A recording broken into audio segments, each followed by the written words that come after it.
샬롬! 반갑습니다. 묵상의 사람입니다. 오늘은 저희가 히브리서를 가지고 우리 성도님들을 찾아뵙게 되었습니다. 특별히 오늘은 귀한 목사님 모시고 함께 하게 되었는데요. 우리 박정건 목사님 소개하도록 하겠습니다. 네, 안녕하세요. 반갑습니다. 말보다 손이 더 빠른 사나이 동아부의 박정건 목사입니다. 오늘 이 시간들을 통해서 여러분과 함께 묵상의 사람, 말씀의 사람으로 바로 세워지는 시간에 조금이나마 도움이 됐으면 좋겠습니다. 반갑습니다. 반갑습니다. 환영합니다. 반갑습니다. 감사합니다. 네, 히브리서를 읽으시면서 많은 성도님들이 은혜를 많이 받으시는데요. 우리 목사님들은 히브리서 하면 생각나는 게 뭐가 있을까요? 저는 믿음장이 생각이 납니다. 마치 유명한 VIP 명단처럼 있는 그 명단에 저도 언젠가는 꼭 들어가 보고 싶습니다. 아멘. 저는 단번에 그리고 한 번에 그리고 영원한 효과가 있는 그 제사에 대한 내용이 생각나더라고요. 좋습니다. 네.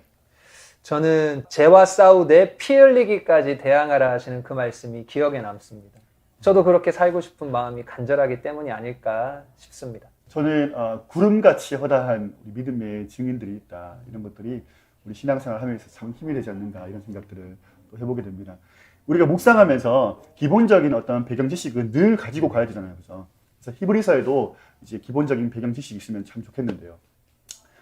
히브리서는 1장부터 10장 중반까지 계속해서 예수 그리스도에 대해서 이야기를 하고 그 다음에 10장 중반부터 마지막 13장까지는 그 그리스도를 전심으로 따르는 사람들이 어떻게 살았는가에 대해서 이야기를 하고 있죠. 히브리서의 배경을 이야기할 때 항상 나오는 것이 박해의 이야기죠. 그 중에서도 이 AD 64년에 있었던 로마의 대화재, 그것이 박해의 정점으로 꼽히는데요. 로마에 큰 화재가 일어났습니다. 그 화재 중에서 14개 지역 중에 10개 지역이 완전히 폐허가 돼버렸어요.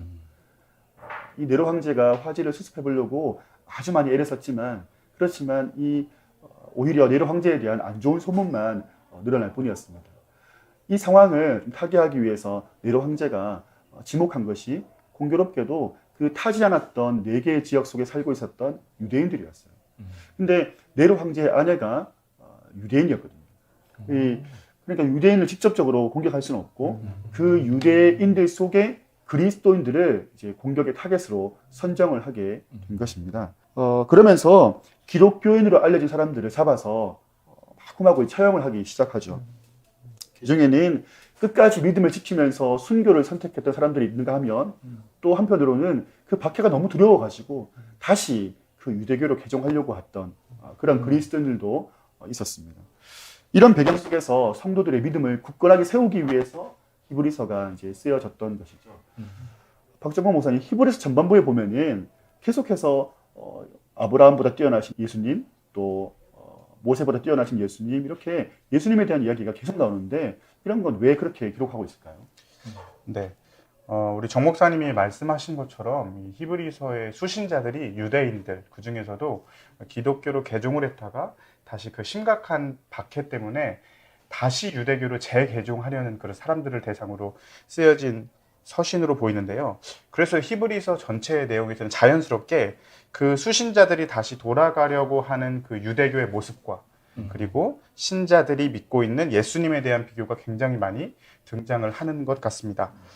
두 가지를 비교해서 설명해 볼 테니까 너희들이 생각하기에 더 좋은 것을 한번 선택해봐 라고 하는 바울의 이야기인 것 같습니다.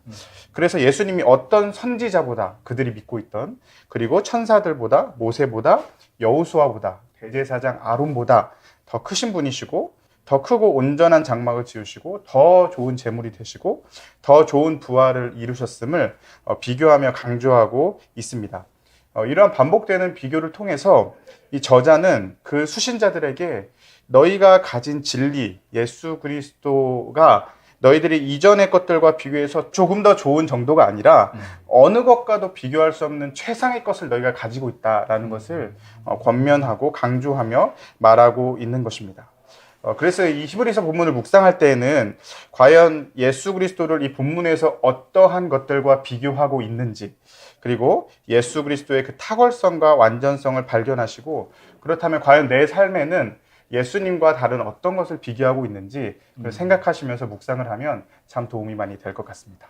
네, 저도 박정건 목사님 말씀에 동의를 하는 게 핍박받는 히브리인들에게 어떻게 하면 예수님만 믿고 살아갈 수 있는가? 그것을 강조하기 위해 조금 뛰어나신 분이 아니라 아주 뛰어난 최상급의 예수님을 소개해 주셨잖아요. 히브리서 전반에 걸친 내용이 이런 예수님은 어떠한 분인가?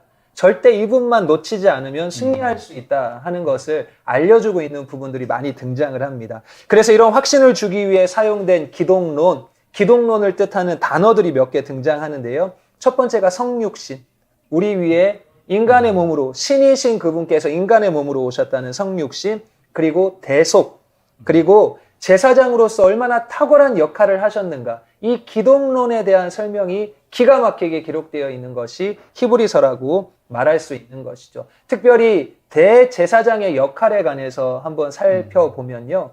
구약에서는 여러 번 제사가 반복되어질 수밖에 없지만 이 히브리서에 등장하신 우월하신 기독론 예수님께서는 0단번의 제사로 모든 구약의 제사를 능가하시는 그런 놀라운 신약의 제사, 완벽한 제사의 모습을 그렇게 펼쳐주시고 있다는 것. 이것이 히브리서가 강조하는 그리스도의 우월성 기독론이다라고 말씀드릴 수 있을 것 같습니다. 네.